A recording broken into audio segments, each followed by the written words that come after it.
प्रबंधन पर 4 दिवसीय अंतर्राष्ट्रीय कांग्रेस कार्यक्रम का उद्घाटन हुआ है।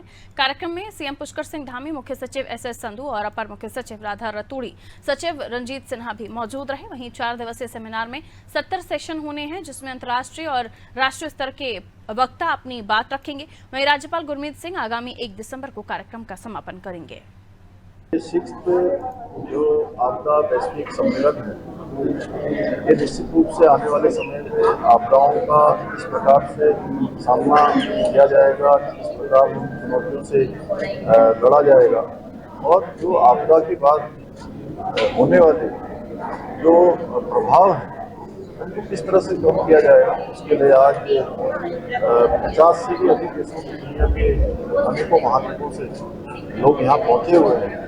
इनके विशेषज्ञ पहुँचे हुए हैं, वैज्ञानिक पहुँचे हुए हैं। ये सम्मेलन निश्चित रूप से जिसमें इस सम्मेलन में जो मंथन होगा, चिंतन होगा, आपस में जो चर्चा होगी, उससे एक अमृत निकलेगा और अमृत हमारे उत्तराखंड के साथ साथ सभी हिमालय राज्यों के लिए और जहाँ आपदाएं प्रत्येक वर्ष आती हैं, आपदाओं का सामना करना पड़ता है, उन सभी के लिए आने वाले सहायक सिद्ध होगा। जब भी हम कुछ भी करते हैं, अगर हम सांस भी लेते हैं, अगर हम अपनी उंगली को भी इस हवा में हिलाते हैं तो इसका प्रभाव कुछ न कुछ पड़ता है। अगर हम हाथ हिलाते हैं तो उससे हवा के मॉलिक्यूल्स मूव करते हैं।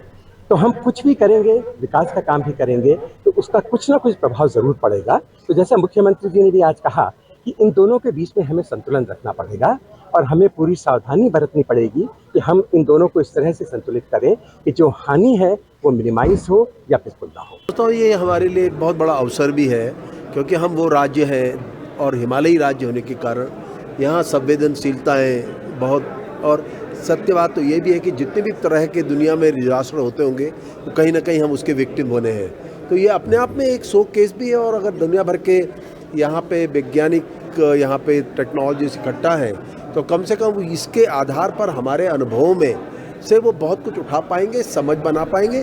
और सत्य तो ये है कि हम जब अपने आप को असहाय मानते हैं ऐसी घटनाओं के बीच में, तो आज मंथन वही होगा। और इसलिए मैंने बार बार यही कहने की कोशिश की है कि डिजास्टर फ्री डेवलपमेंट आज सबसे बड़ी चुनौती है। 6th